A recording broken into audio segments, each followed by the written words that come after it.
Welcome to Parx Saturdays, live from the Sportsbook here in Bensalem, Pennsylvania. We are live on the PHLY Sports YouTube page. I'm your host, Jeff Skversky, alongside my producer, Andrew Frazier, on this bitter, cold Saturday, just a few weeks away from Christmas. And will the Eagles give us a Christmas miracle and finally get back in the win column Sunday against the Raiders? We have a lot to talk about today. We're going to take you from 12 to 2 o'clock. Some great guests on the show today here on Parx Saturday, including Eagles radio analyst and former Eagles star receiver Mike Quick. He's going to join us in about 10 minutes to talk about everything going on with the Eagles. What in the world is going on with our birds right now? Mike Quick's going to get to the bottom of it, what he sees from his own eyes. The Eagles legend. He's not going to, by the way, give back that Eagles Hall of Fame jacket if they don't get rid of Kevin Patullo, unlike what LaShawn McCoy said. Can you believe LaShawn McCoy said that this week? Just ridiculous. But Mike Quick, we asked him, does this feel like 2023 all over again? That is among the concerns as the Eagles are trying to avoid losing 4 straight tomorrow against the Raiders. We're also going to talk about the Philadelphia Phillies. Greg Murphy, the Phillies radio broadcaster, he's going to join us. We're going to talk about Kyle Schwarber. What's next for the Phils? Could it be JT Realmuto, Ranger Suarez, and what do you do with Nick Castellanos? We're going to talk about that and much more. D. Lynham, longtime Sixers and NBA reporter, is going to join us to get into the Sixers, some college basketball, and of course, Brad Feinberg. We're going to talk about the sports gambling, all your bets, everything you need to know for this weekend. Of course, the Eagles, 12.5-point favorites to beat the Raiders. That may be the biggest favorite all year for the Eagles, who obviously really need a win. And not only a win, but really to just set the tone for the rest of the season with 4 games to go. It's just been really rough, obviously, the last 3 weeks, starting with that Cowboys game when they blow that big lead they had on the road. And then the Bears and the Chargers and blah, blah, blah, blah, yada, yada, yada. I mean, I don't want to beat a dead horse here, but it has been a really brutal few weeks. And, we've seen this offense struggle the entire season, and it just kept feeling like they're going to figure this out. And we're still here. We're still talking about it. One of the things I heard this week was just absolutely ridiculous, and I agree with Eagles head coach Nick Sirianni. He was asked if Jalen Hurts could be benched. I mean, are you kidding me? It's completely ridiculous. Nick Sirianni called it ridiculous. It absolutely is. I mean, look, he's in a slump. He's struggling. He's trying to figure it out. But my goodness, he won you a Super Bowl last year. He's a Super Bowl MVP. He could have won you, really, 2 Super Bowls in the last few years, the way he played against the Chiefs in that first Super Bowl. And the Eagles overall, come on, 2 Super Bowls in the last 9 years, 3 Super Bowl appearances. I know it's tough. I know it's been painful to watch Hurts and this offense, but my goodness, the Eagles and Jalen Hurts, let him figure it out. Give him the benefit of the doubt, but to question whether or not he's going to be benched for Tanner McKee, I mean, are you kidding me? Tanner McKee, he's an okay backup, but you don't know anything about him. And to think that Tanner McKee would be the answer, come on. I mean, really, it's just too much. There's no question he's not playing his best. There's no question Jalen Hurts is not playing well. He's coming off his worst game, career-high 4 interceptions, career-high 5 turnovers. And yes, he looks like he's going backwards. But to bench him, I mean, just be calm. Can we be calm? But the bottom line is the Eagles are struggling. And so the things that I'm seeing right now are 3 things. Here are the 3 things that I see going on. When you talk about Jalen Hurts, too many cooks in the kitchen. And I don't mean just this year. I mean over the last 6 years. Jalen Hurts, I think his head is spinning. He's had too many cooks in the kitchen. And when you think about what you do for a living, if you have too many bosses and too many people around you trying to do this and that and they're in your ear, your head can get foggy. And I know Jalen Hurts makes a fortune and generation-changing money, and he's a superstar and he can block out all that noise, but at the end of the day, he's a human being. And I do think his head is spinning. And on top of everything else, and all the offensive coordinators and all the play callers Jalen Hurts has had, and he's talked about that, you have A.J. Brown who's upset. He's in his ear. Okay, well, guess what? A.J. Brown, over 100 yards the last 3 games, and they've lost them all. Congratulations. So you have all that going on. Then you have the offensive line. This is my second point. The offensive line has been banged up. And you don't have Lane Johnson at right tackle. And let's not forget, Lane Johnson, he may be the best offensive lineman in football, let alone their best right tackle and the best right tackle in football. The Eagles are 110, 57, and 1 when they have Lane Johnson. When they don't have Lane Johnson, 15 and 26. So you have to put some credit to that the offensive line is having trouble. And then the third thing that nobody can change. Nobody can change. Not a new offensive coordinator, not a new head coach, not Jalen Hurts. He's only 6'1". And that's putting it nicely. He may really only be 6 foot. And so that was one of the concerns of Jalen Hurts coming out of the NFL draft. He's not the tallest guy in the world.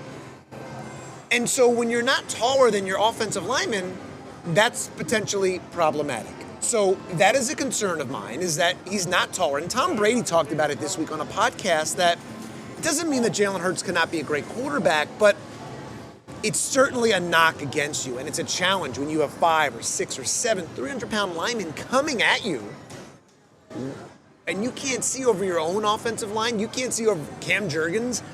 That's problematic when Cam Jurgens is 6'3", 6'4". So how's Jalen Hurts going to respond this week against the Raiders tomorrow at 1 o'clock at Lincoln Financial Field? I love what Nick Sirianni said about Jalen Hurts yesterday. I want you to listen to this. This is fantastic. He said Jalen Hurts is resilient and he's like a machine. Take a listen.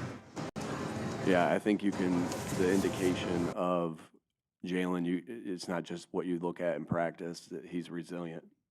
He's always been resilient, one of the most resilient people I know. And he has that. It's a great quality that he has, is, being able to handle adversities in the game, handle adversities from season to season, handle adversity from game to game. And he's resilient, and he's consistent about how he goes about his work. That's for darn sure. Preparation, weight room, everything that he does to get ready to play each and every game, and haven't seen a change there in anything, and would never expect to. He's like a machine. He's just going to keep doing it over and over again, and that's why he's played such good winning football. He's a machine, like that graphic right there next to Nick Sirianni.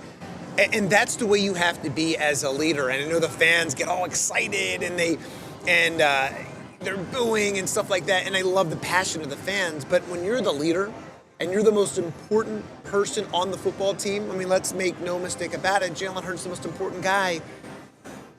You can't fly off the handle. And Nick also said this week that, look, there's different coaching points.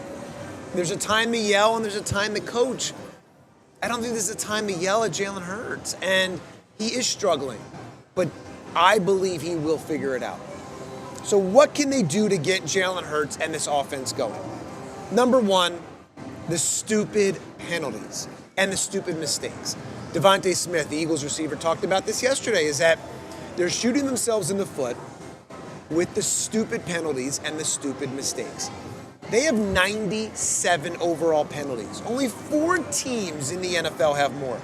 They have the 4th most penalty yards in the NFL. How about roughing the passer? Tied for the 2nd most. How about defensive pass interference? Tied for the 2nd most. Problem. Okay, eliminate half of those, even a third of those. In all these tight games, you're going to move the ball better. And they did move the ball well, I thought, in the Chargers game.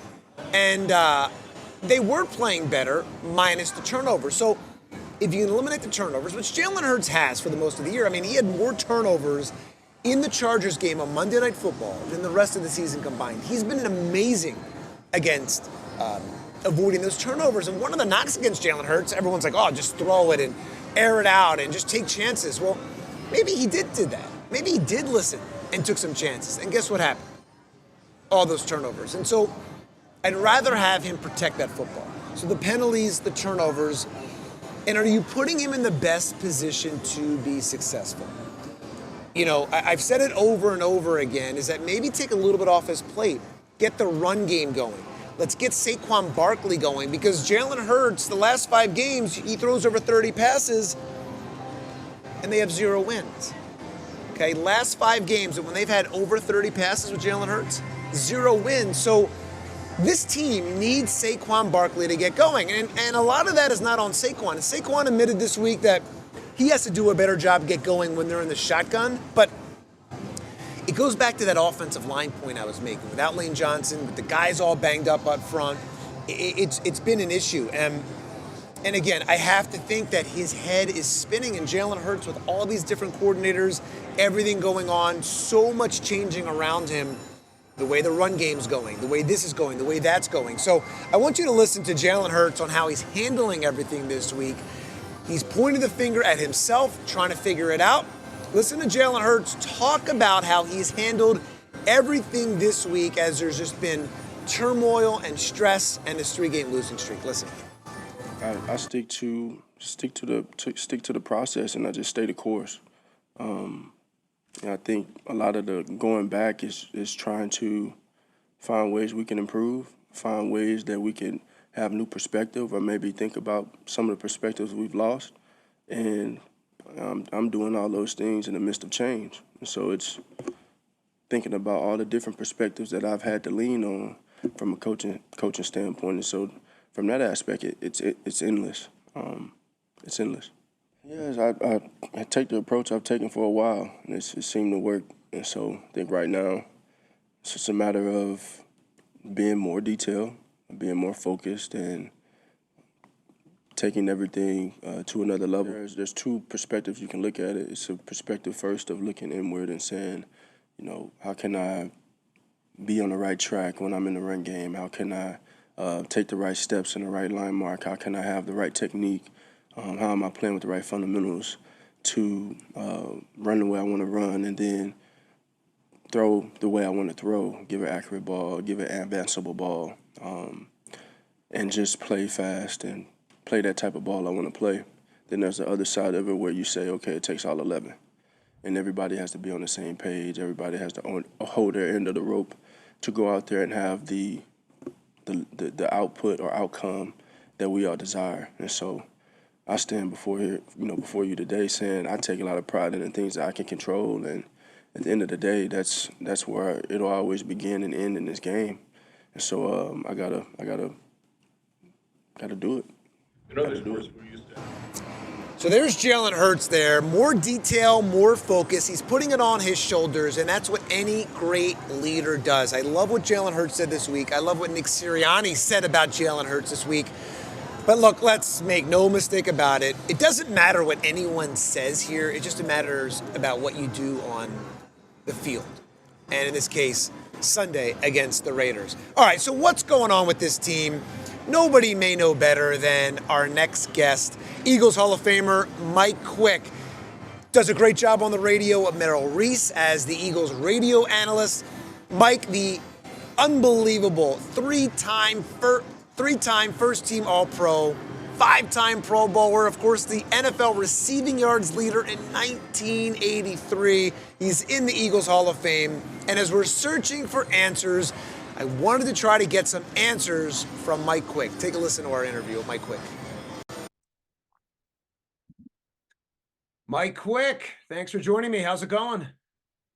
Jeff, it's going great. A few more wins would make things better for my life, but I got no complaints. It's good. It's football season. I get to do what I love to do, go around and watch football and talk about football, and life is good. I have no complaints. And you get to sit next to the legendary Merrill Reese. I mean, that is quite the experience. Hey, man, I've been very fortunate, Jeff. I've gotten to do that, sit next to the guy for 28 years now, and it's something special. I call it a true blessing in my life that my second career, it's not only that it's lasted for 28 years, but I get to sit next to the guy that I consider the best in the business at doing what he does. He is the true dean of play-by-play in the National Football League. Do you have a favorite Merrill story, whether that's come on the air or maybe off the air during a commercial break? Is there a favorite moment? I've seen clips of you guys in big moments You know, the Yeah. Jordan Davis blocked field goal returned Yep. for a touchdown. The Super Bowl over the years. Is there a favorite Mike Quick story about Merrill Reese, whether that's on the air or behind the scenes? So there have been so many stories over the years on the air, but I would say that my best stories are not on the air related Okay. because he's such a character, such a funny dude when we're not on air. Um, one thing in particular, one story in particular, we were in Buffalo, I'm almost certain, but they had a windstorm. It was rain and wind. The rain was almost sideways. And we're trying to get to the booth, and we both got the umbrellas, and he's a little bit ahead of me. And I saw a gust of wind, and you know how the umbrella is this? It flips the Yeah. umbrella where it's upside down, and it starts blowing him away. And it reminded me of the movie where someone's blown away in the wind, and then oh God, I can't think of the movie, Like a but it Mary was just Poppins? exactly. But Okay. it was the funniest thing to see him just being taken away by the wind and trying to hold on to this umbrella. And it was just like the Mary Poppins story where she flew off into the breeze. That was I guess you had to be there, but for me, it was funny as hell. Well, that sounds like a typical Sunday in Buffalo, by the way. I've been there for a few games. That seems like a typical day in Buffalo, which the Bills are coming up on the schedule. But you guys, I guess, have had some tough few weeks as far as watching football, talking about football on the radio as the Eagles analyst. Are you surprised with all the talent that this football team has, that we're even talking about what we're talking about and seeing the struggles week in and week out with the offense? And obviously it's come to a head the last 3 weeks with 3 straight losses. Yeah, talent. So with all the talent, I would say I'm a little bit surprised and I'm disappointed that we're not seeing more points put up by this offense with all the talent because yeah, there's a whole lot of talent. And I do understand that the it all begins at the offensive line, and they haven't been healthy. And that is a big part of it. But even with that, the play has to be better. The play can be better. If it couldn't get better, then I would be okay. I would say, oh, well, that's just who they are. But I know that they're better than what we've seen, in particularly the last 3 weeks. They're a better football team. And if you go to the last few games where the average is about 15 points per game, that shouldn't be with this offense, with this offensive talent. So it's a bit disappointing to see what these guys are putting up offensively over the past few weeks. Do you feel the frustration from the guys? I know Saquon Barkley said last week that the energy on the sideline is awful, and Jalen Hurts, talked about that this week. And there is the human nature side. We're all human, but do you see Yeah. that frustration from the guys? I mean, you've done this at a high level. What are you seeing with your own eyes from this football team? Yeah, I know that they're frustrated, and I know that they realize that they should be in a better position than they're in right now. Um, and it has to frustrate you when you look around the locker room and you see all the talent and you see the lack of production. If they're not frustrated, if they're not upset with the performances, then I would have a lot of questions about those guys that are not. And I think that they are prideful enough and love what they do enough that it has to get to them. It has to, at this point, feel like, how do we get out of this? And the good thing is there's not the finger pointing that, I go back a long ways, and I've seen so many times in locker room where guys start to point their fingers, and it's really hasn't gotten to that. And as long as you don't get to that, as long as guys are working together, I think that they can work their way out of this. And keep in mind that they are still in position to do everything that they would want to do. Which is You really crazy want to, because which is yeah, crazy because it feels, and I know every week is a big week, and in yep. Philadelphia we probably overreact, to You the you think? good Yeah, you and bad, think? just a little bit. But Yeah, my goodness, it feels like the sky's falling, and I know the Eagles have talked about, look, the sky's not falling. yeah, But when you just listen to the outside and you listen to whether it's talk radio or you listen to hear the fans, you would think this football team is 1-10. Yep. But But to your Jeff, point, everything's in front of you, and yes. you're still likely going to win the division, and you still can make a Super Bowl run. Of course, they have to figure this out. Yeah, that's the key. The key is when you start the season, first thing you want to try and win your division. Still right there, they can win the division. You want to get it into the postseason. And once you get into the postseason, it's a matter of getting hot. It's a matter of trying to get everybody on the same page, everybody rowing the boat the same way. If you're able to get hot in the postseason, you always have a chance. And I think they're going to be a little healthier. Possibly Lane Johnson will be back, their best offensive player, arguably, and their best defensive player, and Jalen Carter is probably going to be back for the postseason. So things could shape up the right way. One of the things that I've heard the last few weeks from Jalen Hurts, which is a concern to me, is he has brought it up that all the coaching changes, 6 play callers in 6 years. Yeah. And when I hear from him, just everything going on with this team, could the possibility be that the guy's head is spinning as an amazing of an athlete as he is with all of that change and when things aren't going perfectly and he's trying to win, and then on top of it, AJ needs the ball and Devontae needs the ball and he's just trying to win a game, and you have new play callers. Is there a moment where his head may be just spinning? And I'm not saying it as a bad thing. It's just the human element of all of the change. I'll tell you the favorite line from The Godfather. It's the life that we chose. And it truly is. You decided that you want to be a quarterback on the highest level in the National Football League. There are going to be changes. There are going to be all sorts of things that come your way that you have to deal with when you're the quarterback of an NFL franchise. And you have to be able to manage that when you're Jalen Hurts, regardless of if it's a new play caller, if it's a new guy at wide receiver, if there's a new guy at any position, you decided that this is the position that you want to be in.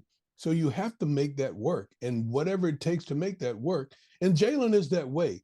Jalen just wants to win ball games. And it doesn't matter if you're running the ball, if he's throwing the ball. He's a guy that in the end just wants to have the W. What are you seeing as the issue, and what do you think the fix is, not only with Jalen, but this offense as a whole? What do you believe the fix is? I think it's not that complicated. I just think that this is a team that makes way too many mistakes. And some of them, it's not even that you're making you blow an assignment. It's stupid things like you jump off sides or you don't line up properly.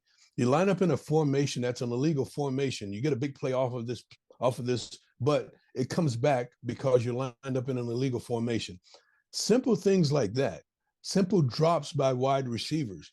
There have been so many setbacks by this team because of things that really doesn't require any talent to do. You line up and do things the right way, and you're disciplined in the simple things. I could see 2 more wins, at least for this team, by just simply doing that. Yeah, and when you look at what's going on, people are blaming Patullo. They're blaming Jalen Hurts. They're blaming Of course. this. They're blaming that. You bring up the offensive line health. Is there one thing that you say, okay, fix this, other than obviously, some of the mistakes and the things that, as Nick says, require no talent? Is there anything else that you see with your eyes, with all your expertise, that goes, this is going to fix it, and then bam, this thing's going to be riding, flying high? So the most common word that's thrown around is execution. And it's, as much as you say it, I mean, there's lots of detail that go into that, but it really is true. If guys just handle their assignments on the given plays, the plays are successful. It's really not that complicated. I mean, we can complicate this thing if we want to, but it's not that complicated. If we call a play where you've got the double team block and you got to move the tackle and then go up to the linebacker, as long as you do that and everybody across the board do what they're supposed to do, the play works. The game is not that complicated.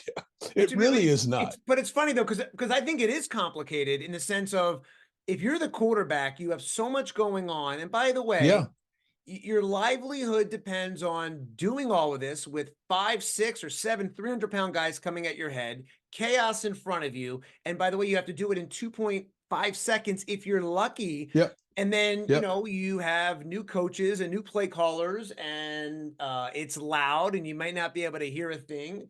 And then you have receivers, as you know, you were a receiver in the Eagles Hall of Fame. Like, you've done it at a high level. You know, you need the ball. And so you got a lot of people in your head and a lot of things going on. Yeah. I do think it is, Yeah. I do think it is complicated. Obviously, the most successful people in any business, if you could take something complicated, dumb it down and keep it simple, that's how you're successful. But I do think it is complicated. So yes, there's so many things that are involved that make it complicated, but the game is, so my assignment, it's really not that complicated. Jalen's assignment, although it is, it's really not. Okay, you read this, you read this, you read this. If this is not there, you do this. If this, it's, and the reason why you practice so much, you rehearse all of these things, is so that you're able to simplify it when you're under heat. The reason why they spend so many hours in practice and practice time is so that when it's time, when all these bullets are flying around you, you have to be able to calm yourself and go through the things that you go through in practice every day. Okay, step 1, step 2, step 3. And if there's no step 3, you just bail out. Jeff, once again, it's the life we chose. Sure. And when you choose to do that, that's the position that you want to play, that's where you want to be successful. You ask for all of these things because it's a part of being a quarterback in the National Football League. A.J. Brown, one of the best receivers in the game. He's coming off some key drops Monday night against the Chargers. Have you ever had a game like that in your career where you've just had a game, you're just dropping balls you wouldn't normally drop? And then what is the mentality to the next game as far as, is that something you just focus on more? Almost as if, let's say you had fumbled the ball. Is that something you think about and just really try to put attention to detail on that? What is the mentality when you have a game like that coming off that? First of all, I've never dropped the ball. Never? Never Okay. had a game. Wow. All right. So that explains it. 5-time Pro Bowler, Eagles Hall of Famer, and has never dropped the ball. Yeah. Moving on. No, I had a game like that against the 49ers when the 49ers came to Vet Stadium where I had 3 drops in the game. Were you booed? Of course I was. I don't recall it, but I'm just assuming that. Okay, let's assume. Okay. The most important thing, though, first of all, you can't wait to get back out there for the next game. You can't, like, the next game can't come fast enough. For AJ this week, dealing with this, the next game can't come fast enough. So you can put that behind you, lock in, and make sure that you make plays in the next game. That is the most important thing. I want to get back on the field. I want to get back on the horse and make sure that the quarterback's getting me the football so that I can erase that in my head, in my memory. I just want to get rid of that. And that's the way you practice during the week. That's how he's practicing this week, wants to make everything perfect. And you'll go into the game making sure that you know everything that you need to know. But just as importantly, you're capitalizing on every opportunity that you get. And that's why I felt like, okay, that Bears game would have been great because you coming off the ugly Cowboys finish, then you have the Bears on a short week, put it right behind you as a whole. And then, you know, they lay an egg against the Bears. And then you're thinking, okay, Painful. now there's extra time, you know, Nick Sirianni, even going back to Andy Reid, these teams have played well when there's been extra time. Then you have the extra time and you look like that against the Chargers. But I will say through all of it, Jalen Hurts, you know, he has taken leadership. I think he's taken a leadership to the next level in the sense of he's taking blame. He's putting it on his shoulders. He's not throwing anyone under the bus. What have you seen from Jalen Hurts' leadership abilities week in and week out? He seems like he's just been steady. That is the word. And before you even said that, that's what I was thinking. Like, he's a calm guy. There many times you want to see him going up and down a little bit, you know, like riding the elevator some, like getting high, getting upset and going low, but he's not that way. He'll have a big play or you'll see a big play made and he's just right here, like on the level. And he'll get sacked or you have a horrible play and he's still right here. And I think there's value in that. in that you don't get carried away. You don't get too high, you don't get too low. You're able to just function and stay in the moment and try and play your best ball. I think there's a lot of value in his mentality as a leader, as the leader of the offense of the team, and that guys don't see him down, guys don't see him all excited because he's made a big play. It's just a workman-like attitude. Yeah, we made the play. Let's get back to work. Yeah, the play didn't work. All right, let's get back to work. Let's make it work. I kind of like that about him. Yeah, and I not only do I like it, I admire that because Yeah, you go back to the human element thing. I mean, anyone's going to be, and look, obviously he's disappointed, and we talked about frustration and things like that, of course, right? But to sure. stay steady and be that leader, that can help everyone else around you because the season's not over. I mean, like, listen, this team could make a Super Bowl run by just That's right. flipping a switch. And Yep, these last 3 weeks, and you're not going to even think about, you're going to go, oh, because people last year don't even remember the way the season started. And I that, know. and they're like, oh, they're going back to last year. And I'm like, you don't remember last year, people were starting to call for Nick's head. And I'm going, can we just relax just a second? So that calming influence that Jalen has, that he brings to the locker room every day, I think it's a valuable asset that he brings to the locker room. Yeah, absolutely. So rest of the way, give me a prediction. Can this team flip the switch and get it going? Obviously, you have the Raiders, you got Commanders, you got Bills coming up. Can this team flip the switch here and figure this out and smooth sailing and make a Super Bowl run? There's no doubt in my mind that they can do it. So we got the Raiders coming in, and the Raiders have won 2 games, but the Raiders are not a team that's going to just lay down and let you run all over them. So they're going to have to put up a fight and beat the Raiders. Um, of course, the Buffalo game is going to be the most difficult that's left on the schedule, but they certainly should be able to beat Washington both times that they play Washington. So that gets you, as we said earlier, where you want to be. It gets you the division win, and it gets you into the postseason. And then it's just a matter of, let's pull this thing together, let's get healthy, and make a run at it once again. Yeah, Jeffrey Lurie, I heard, said the other day, he was quoted by saying that this does not feel like 2023. Does this feel like 2023 to you or no? Um, no, it doesn't. It's different. This defense is so good. I mean, listen, when you finish regulation in that game on Monday night and you allow 19 points, that was supposed to be a win. Right. That should have been a win when at the end of regulation you've allowed 19 points. And this defense can do that against most teams that they play. Now it's just a matter of the offense getting to where the offense can and needs to be. Special teams were really good in that game on Monday night. Defense is really good. The offense need to turn it up a notch, stop making so many mistakes, and have the production that they have the potential of having. Mike Quick, thank you so much. Great insight. I appreciate you joining me. No problem, Jeff. Be well. Take care. Thank you. There you have it, Eagles legend Mike Quick. He wants the Birds to turn it up a notch, don't we all? So there's Mike Quick saying it does not feel like 2023. I agree with him. Let's hope it doesn't end up like 2023 and they can flip a switch and get this thing rolling with 4 games to go. All right, let's turn the page. Let's talk Phillies baseball. Can the Phillies turn the page after another disappointing playoff run? Big offseason, maybe the biggest offseason they've had with this core group because you have so many guys up for contracts. On top of it, I feel like you're at a crossroads of what to do. So this week, of course, unless you're living under a rock, Kyle Schwarber signed a 5-year, $150 million extension. He said he wanted to come back because the fan base, and he wanted to come back because, of course, the money.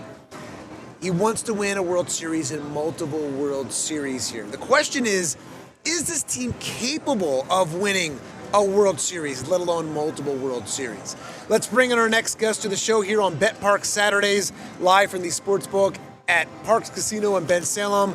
Longtime Phillies broadcaster Greg Murphy has been part of the Phillies broadcast for over a decade now. currently handling the Phillies pre- and post-game shows on the radio. Greg, how's it going today? Oh, it's going great, Jeff. Good to talk to you. You too. Great to see you. So Kyle Schwarber re-upping, staying in Philadelphia. A lot of teams were kind of perhaps trying to get in on the Kyle Schwarber deal. How great of a deal do you think this is for the Phillies to have that presence in your lineup? I mean, he had one of the most unbelievable seasons in Phillies history this year. How great and how important do you think it is to have Kyle Schwarber back? Oh, I think it was of the utmost important, not only for what he does out on the field, and we saw that last year, second in the MVP voting in the National League, but what he does for the organization, what he does inside that clubhouse, what he does for his teammates and everybody around him.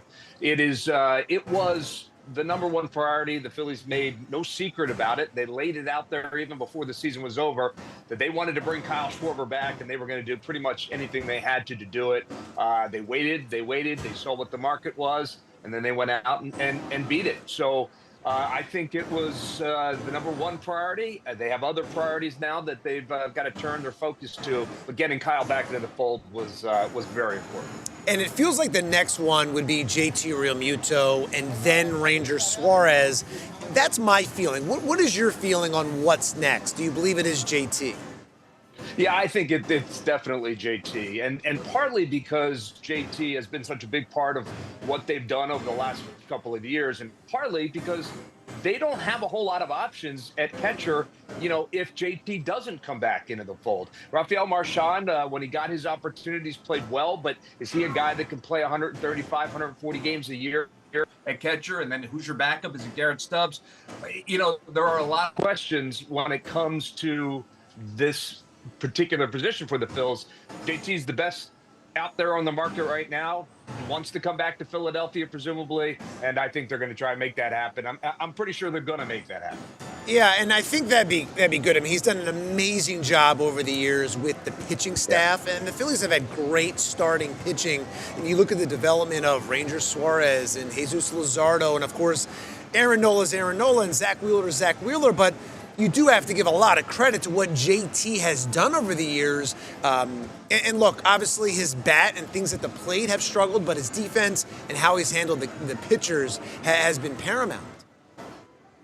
Yeah, don't forget about that guy, Christopher Sanchez, as well, right? His development in the Phillies uniform has been second to none. So you're right. Anytime, and I know you talk to players all the time. I obviously get a chance to talk to the players all the time. If you talk to any pitcher on this staff and ask them about the secret to their success, why the rotation's so good, why the bullpen has success, they all start with JT Realmuto. He is that important to the staff, and it is probably something we don't talk about enough. I mean, we look at offense all the time in terms of all the players, but defense and leadership behind the plate is so very important, and JT brings that, and the guys know that. The guys love throwing to him, and the coaches know that, and the front office knows that. So that's why I think JT is likely to be back in the Phillies uniform. Do you have that same feeling with Ranger Suarez? I feel like he's been the forgotten guy, and Ranger's been fantastic, right? But you saw at the end of last year, I mean, he's coming out of the bullpen, and he really wasn't in the mix. And do you feel like Ranger is gone? And I know there's a lot to go here as far as this offseason, but where do you think things stand with Ranger Suarez? Yeah, I guess if you're asking me to handicap the situation, I would bet that Ranger Suarez is not back in a Phillies uniform. And is that a mistake, though? Like, is that a mistake as far as do we have enough pitching? Do you think the Phillies, if that is the case, the Phillies would have enough pitching without Ranger? Well, nobody has enough pitching. I mean, and the Phillies had one of the best rotations in baseball last year, and they're going to have one of the best rotations in baseball this year with or without Ranger Suarez, but it's not enough. It's never going to be enough. But I look at it like this. I feel like Ranger, at this point in his career, certainly the Phillies would love to have him back in the rotation. But there's 29 other teams that also want Ranger Suarez in their rotation. And the bidding war is going to be intense. And Ranger Suarez has earned that. And he's going to go out and get the best deal. I just don't know that economically the Phillies can offer him what he's probably going to get on the open market. If it comes back and the numbers are reasonable, you can absolutely bet on the Phillies making a run at Ranger Suarez. I just think that he's probably priced himself out of this particular economic situation here in Philadelphia now. Yeah, and that's a great point. You can't keep everybody, and I know they have Andrew Painter waiting in the wings and things of that nature, and you cannot keep everybody, but you can never have enough starting pitching. And to your point, and we had Ruben Amaro on last week, and what Ruben said about Ranger, his concern was durability, and and I know Ruben historically and the Phillies historically, they'd rather not go 6, 7, 8 years on a pitcher. Things have changed a little bit. I mean, I believe they went longer on, Roy Halladay and Cliff Lee eventually and things like that. But I don't think the Phillies historically, probably, nor does any team, like to hit that 6, 7, 8 year mark. Yeah, no doubt. I mean, pitchers, they're a different breed, right? And what they're doing is such an unnatural thing for the human body. Wear and tear for a pitcher and their arms is a real thing. And so from an economic standpoint, from a business standpoint, it is much harder to project a pitcher being able to stay healthy for 5, 6, 7 years down the road, no matter what they're trying to do. And how they're taking care of their bodies, it's a difficult thing. So, I think Ranger does get the knock of the durability, hashtag next to his name, which is probably unfortunate for him. But at the end of the day, he has proven that when he's out on the mound, he's one of the best pitchers in baseball. And I think he's going to get that contract that he's looking for. And like I said, everybody loves Ranger Suarez. He's a terrific guy in the clubhouse. He's a lot of fun to be around. And I think he's earned the right to go out and see what is out there, and I would not be surprised if he signs pretty soon, and it's for a good chunk of change. We're here talking to Phillies broadcaster Greg Murphy. Obviously, look, whether you bring Rangers back or not, assuming you bring Real Muto back, the one concern that I do have, the overall big picture is, are you running it back? And is that good enough? And to me, this feels a lot like that 2008 core where they're getting too old. And obviously this group hasn't won a World Series, but it feels like this group is getting too old and you need just young energy. And we've seen what they've done in the playoffs the last couple of years. It just hasn't been good enough. I mean, they've had these great regular seasons and they've had these just duds in the playoffs. And that is the concern. Really, I think, for the Phillies organization and really for the fan base and really everybody, in October, can they turn it on? And obviously it feels like Nick Castellanos won't be here and maybe they can turn that into some young youth. But the biggest issue for the Phillies really, to me, feels like that young energy when you looked at what the Blue Jays were able to do and even some things that the Dodgers were able to do in the World Series. Do you think they're missing that young energy to get some young youth into this really core and the aging stars? Well, yeah. I mean, I think what you're saying is true. Dave Dombrowski was asked the other day about running it back, and he said, hey, we're not running it back. And I think you take a step back and you look at it. Nick Castellanos likely not going to be a part of the Phillies next year. So does that open the door for a Justin Crawford? Does that open the door for an Aiden Miller? There are young players. Andrew Painter will be a part of the organization next year. Maybe Gage Wood, their number one pick from a year ago, as a member of the bullpen. So I do think there will be new faces. There will be young energy. And honestly, at the end of the day, the way I look at it, and you just had Mike Quick on, and it was such an interesting conversation with him and talking about, how difficult it is to get to the top and to stay at the top. I think all we can ask for as fans or members of the organization is that the team goes into each season with a real opportunity to make some postseason noise. And the Phillies have been able to do that over the last couple of years. And then after that, you just got to hope. And you got to hope that your best players are playing well at that time. You got to hope that you're coming together at the right time. It is hard to win it all. But all you really can ask for is just to have that opportunity. And I think the Phillies won 96 games a year ago. They're bringing back that core talent. There's no reason to think they're not going to have that opportunity again. And then you just got to hope that, like in 2022, that they start playing really well at the end of the season. You're right, and winning is so hard, and we're seeing it with the Eagles right now. And Greg, I always tell these stories, and you grew up here, you grew up, a fan of all these teams, and you do what you do for a living. the fan base and how badly they want it, and just how hard it is to not only win, but to live up to the expectations. I always tell this story. 2009, the year after they win the World Series, an hour and a half after they get the World Series rings, the Phillies are getting booed, like on opening day at Citizens Bank Park. And I'm going, can we just relax for just like 2 seconds? Can we just calm down? Like, the fan base, and obviously the frustration has built the last couple of years with the way things have gone in the playoffs. And I get the sense from, the guys in the clubhouse that they feel that too, that we had these great regular seasons. Then in the playoffs, it just doesn't go well. And we're just not playing our best when it matters the most. We're just 1 hit away or 2 hits away from really getting to that next round, and then you don't know what happens. What do you think, though, the biggest issue for the Phillies is, the biggest challenge going into next season as we sit here today? Obviously, a lot can happen in free agency, and of course trades and things like that before we even get to Clearwater. I mean, honestly, I think the biggest challenge for any baseball team is 162 games. It's a grind. We know that. It's a difficult thing to keep your body healthy, to keep your mind right for that long of a time. But there's so much talent in that clubhouse that, it would be shocking to me if we're not sitting here in late September talking about a postseason run from this team. So the challenge really is to go out there and take care of business and take care of yourself and stay healthy and do everything you can to get to that postseason. And then, like I said, at that point, that's when you need your superstars to play like superstars, and you need everybody to kind of rise up. The Phillies were this close to beating that Dodgers team that went on to win the World Series. They really were. And I give the Blue Jays a credit as well, because they played them really tough. That was a great World Series. I mean, that was a great World Series. It was one of the best World Series I can remember. No doubt. And I have a bad memory, but it was fantastic.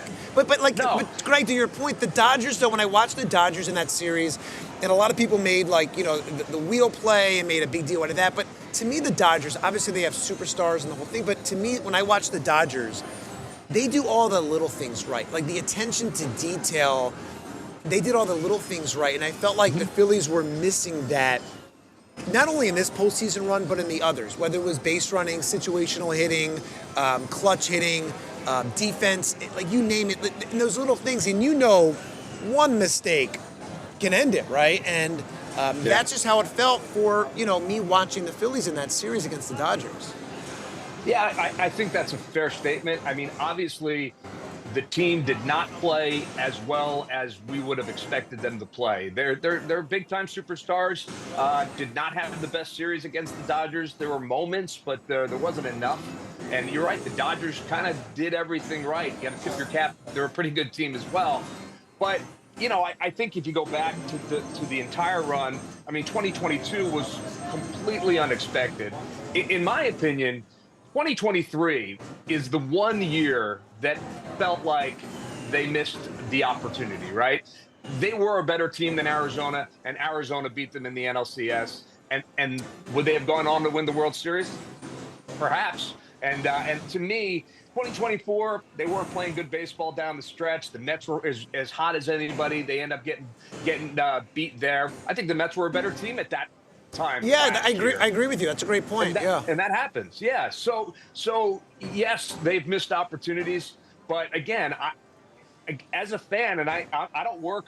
I work for the Philadelphia Phillies. I don't work for the Philadelphia Eagles. But I just had this conversation with a bunch of buddies the other night about the Eagles. It's like, yeah, this team is not playing well at the moment, but would you be surprised if they went on a run, got into the postseason, and went on to make the Super Bowl and maybe even win it?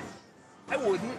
And that's I agree. Really, yeah, and that's all you can really want out of an organization, is to give the fan base that chance to get to the postseason and see what happens. And I think the Phillies will be back in the postseason next year, and then you see what happens. Then you need a little bit of luck, and you need things to go your way, and you need to play well. But if you're not giving yourself that opportunity, then what's the point? And I think we have to keep that in mind, that this is a team that's going to be talked about as doing a deep run into the postseason next year. And to me, that's pretty exciting if I'm a sports fan.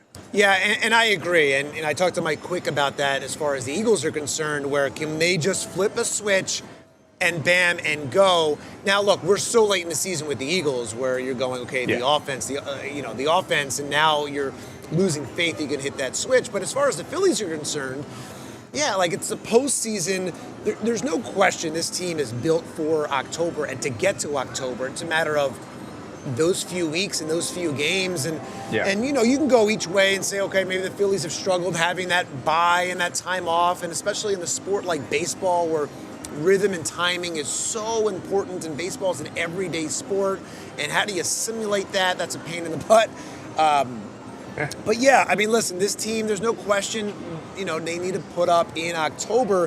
One of the things that Dave Dombrowski did this offseason, I think maybe intentional, maybe unintentional, I don't know.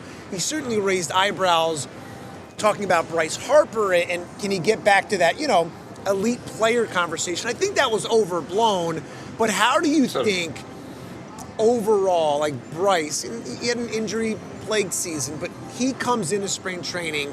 What kind of season do you think Bryce Harper will have? Do you think he will respond? Like, do you think the competitor in Bryce Harper, whether Dave meant that or didn't mean that and the whole thing, forget about all that, but do you just think even hearing that if you're Bryce Harper that he comes out and has a monster season after something like that and the way they finished last season?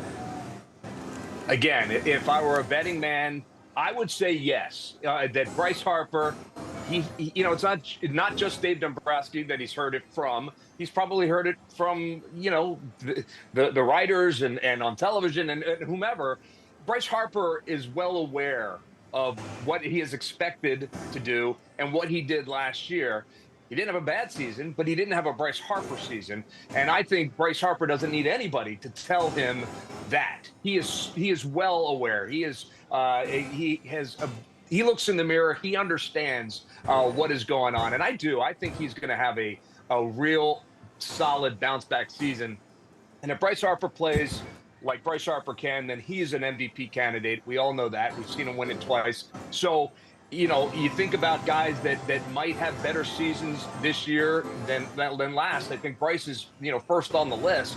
And who knows what, if he can stay healthy, it's the caveat for everybody. But if he can stay healthy, I think that the sky's the limit. I mean, he certainly, in my mind, is one of the best players still in baseball. And I think in his mind, he certainly is one of the best in baseball. So I would expect big things out of Bryce Harper, for sure. And Jeff, let me, one other thing that I think we forget, when talking about the postseason last year, they did lose Zach Wheeler, right. Did not have him in the postseason as well. How different is that series if Wheeler's pitching game 1 and Christopher Sanchez is pitching game 2, right? I mean, and Aaron Nola, even to your point, even Aaron Nola was not himself. Going into that postseason run with the injury and everything else. So, yeah, listen, I agree. And look, you look at Bryce Harper and I go, he's handled himself so well. Can you think of another athlete that was just despised and hated playing for the rival, and then on one day he decides to come to the Phillies and he's beloved? He's handled himself really well. He's been a great leader of this team and the fan base, and the way he's played it up with the Fanatic socks and the Fanatic bandanas. And I mean, he has embraced Philadelphia, and he's built like he's one of us, if that makes sense. Yeah.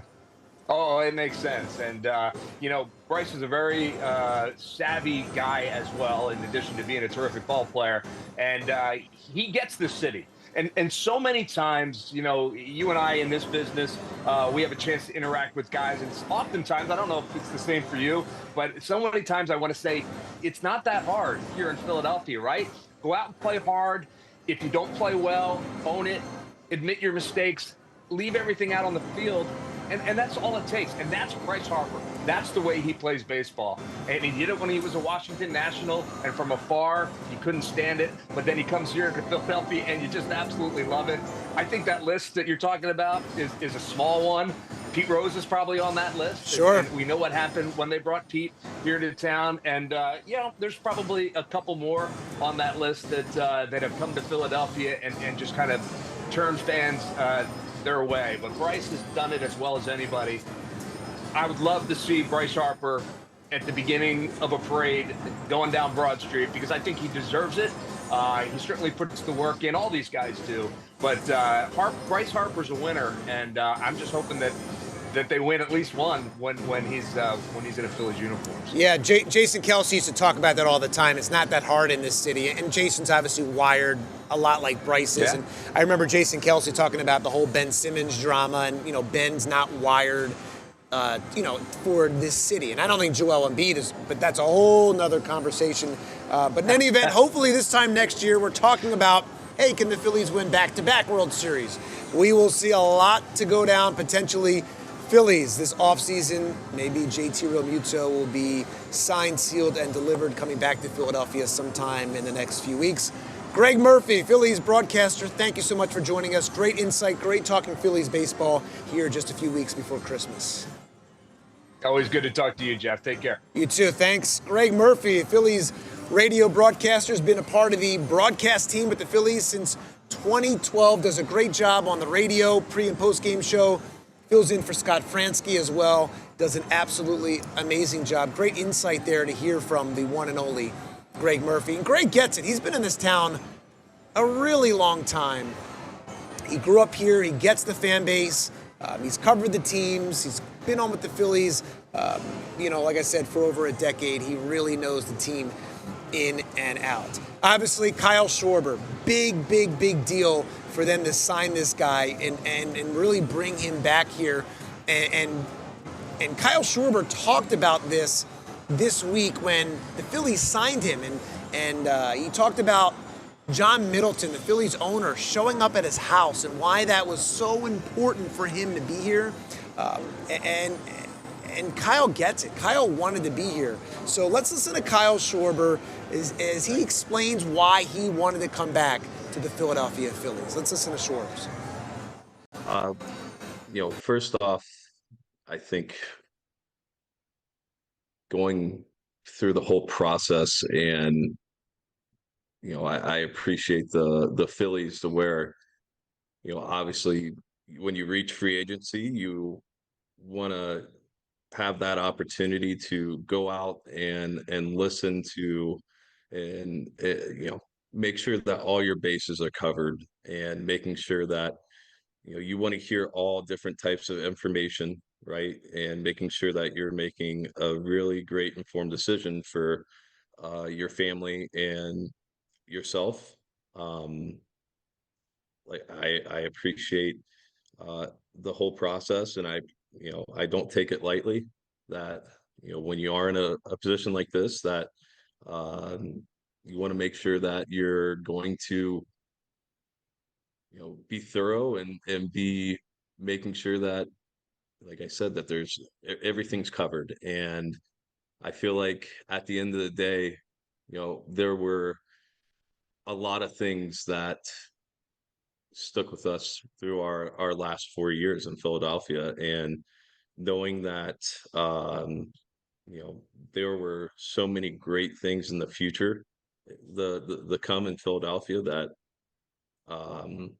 when you're able to kind of just get to that end point there, you've taken in every sort of information, and you're able to process it, and you're able to look at it, and knowing that John and Lee, Dave, the whole front office, the whole organization, and the players, right, that they wanted to put their best foot forward with us, and know that they're going to get everything in return, that they're investing in me. That's just how I operate. I want to make sure when I'm stepping back into the clubhouse, I'm stepping back into spring training, and I'm stepping wherever that has a Phillies P, and whenever you're on the road, that you're representing that organization to the best of your ability. And that's what I plan on doing, and I plan on continuing to be myself, and to challenge myself on a year in and year out basis, and on a daily basis, to continue to evolve, and to continuing to keep being the best player that I can be, and also to try to make everyone around myself the best version they can be. And I want them to keep me accountable and to keep me the best version I can be as well. Right after the season was over with, I was able to sit down with Dave, and we had a really, a really good conversation. And uh, then right before we went home, uh, Mr. Middleton was able to come over to our house, and we were able to spend a really good amount of time just sitting down and talking about, the Phillies, and talking about, uh, his family, and talking about what's the future looking like for uh, us here. And that, those were conversations that I just never forgot. Right, like, you go through the off season, you start having different conversations with different teams, and just because those conversations were more fresh, uh, doesn't mean that anything was forgotten, right? Like, those were, I know that was an important time and an important conversations that Dave and Mr. Middleton, that we had.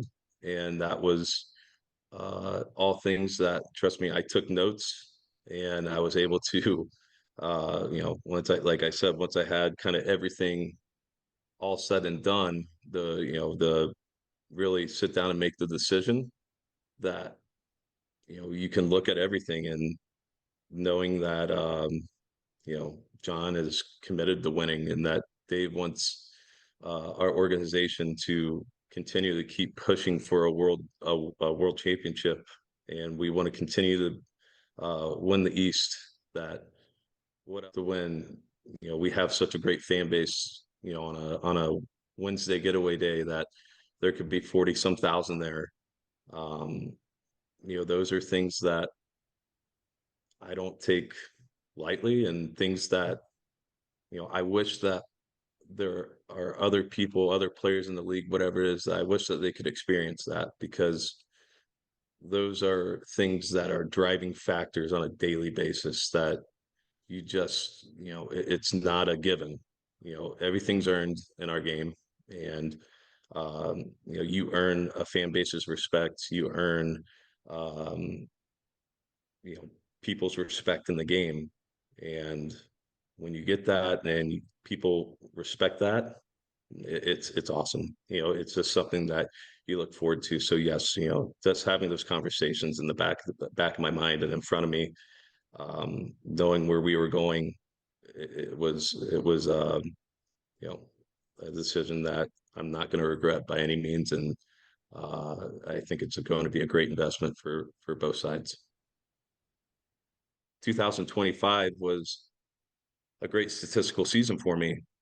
It doesn't mean that this offseason I'm just going to go out and do the same thing and expect the same results. No, like, I have to do the same thing, go from top to bottom, and be able to undress everything, and to realize these are things that I'm going to have to keep getting better at and keep evolving, because the game just keeps evolving, right? Like, there's always going to be new information out there on a player, and how to attack a player, and how to get them out. And it's my job to make sure that I'm the most prepared person to defend that, and to attack it, and uh to make sure that I'm prepared in any which way, that and not be surprised by anything.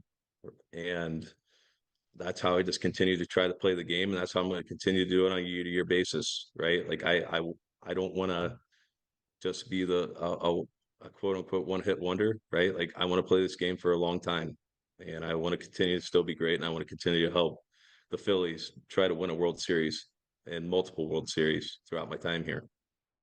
Um, I think resonating with an organization and resonating with a fan base uh, is a huge part of, you know, why you do it, right? Like, uh, you want people, you want young kids, you want anyone to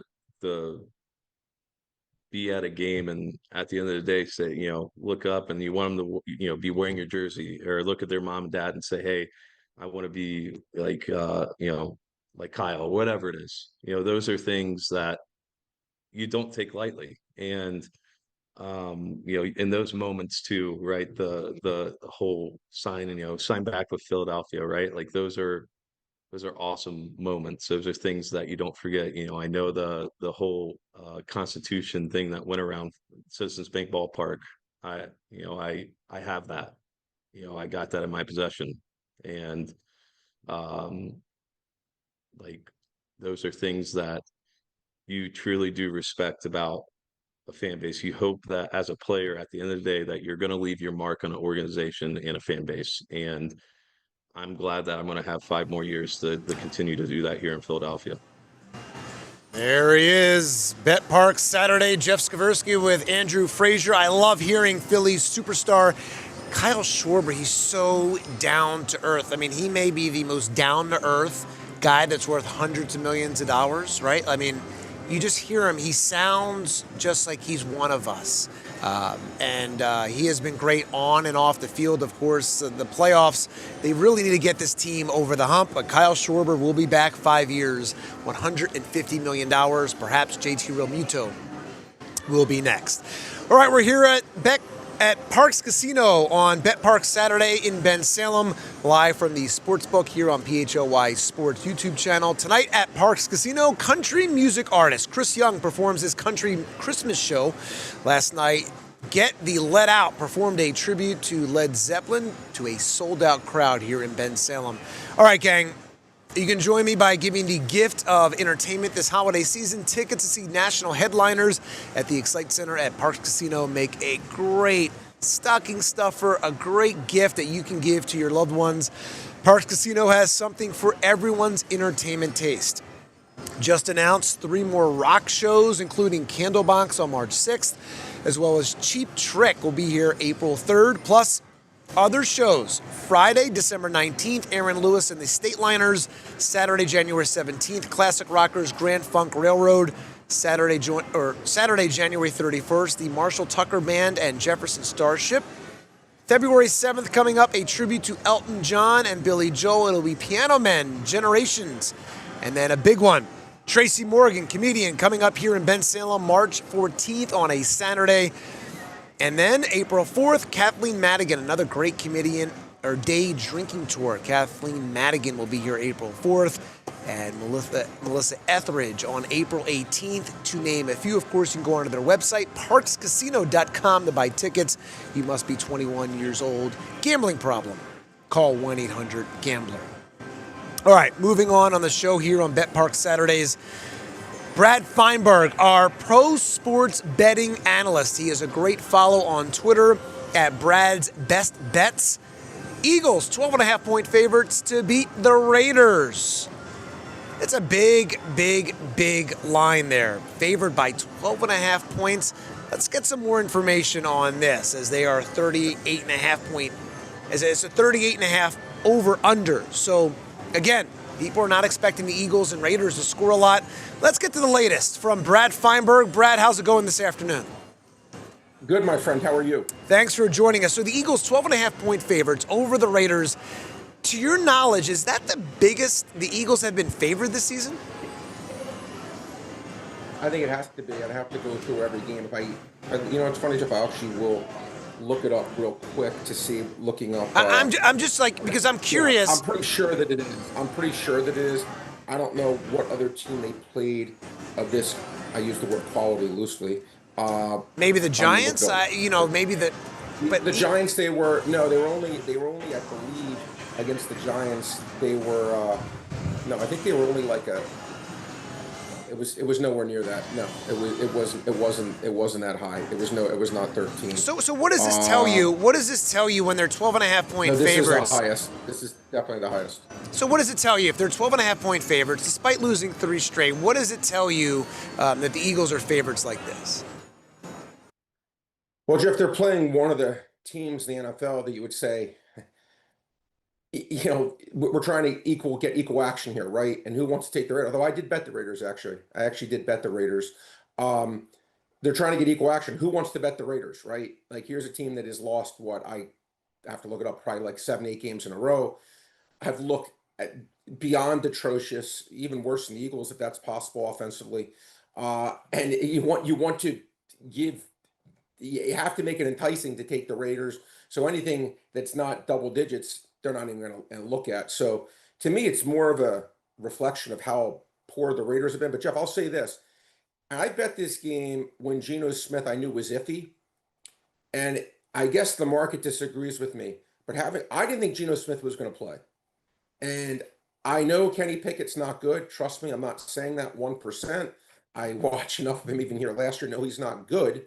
But watching Geno Smith this year, I thought he was, if not the worst starting quarterback in the NFL, I'd have to really do a deeper dive to see who was. He was just, everything about him was bad. And I think that just getting a new face in there, even if it's a bad face, will just raise everyone's at least interest level, so to speak. And at least he's mobile on top of it. Maybe he can run, prolong some plays. I think that's an upgrade for this team. And again, not that he's not trying as hard as every game, Kenny Pickett, Jeff, but I'm sure going against Philadelphia here, he's like, all right, you know what? I was here. I thought it was going to maybe work out a different way. And it's a chance for him to show he could still be a starting quarterback in this league. You could argue this is the biggest game of his career. And to me, I think we're going to get a good Raiders effort. I do. Yeah, and the Eagles keep telling us who they are. They're not hiding it. They're not hiding, when you play hide and go seek with your kids. I hope they're hiding it. I hope you're wrong. I hope they're hiding it because it's been brutal watching this.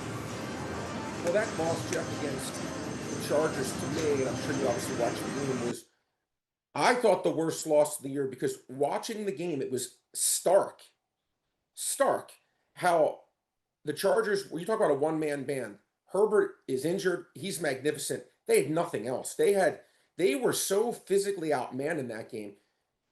I'm sure every single Eagle, especially defensively, walked off that field saying, "Are you kidding me? Like we should have won this game by 3 touchdowns. The fact we lost because the quarterback made 10 turnovers, they had to be beside themselves." And to me, that was just an AJ Brown ball. Besides Hurts playing horrible, balls going off AJ Brown's hand and being it was watching that game. I feel like they played the game 10 times. Eagles should have won at 9.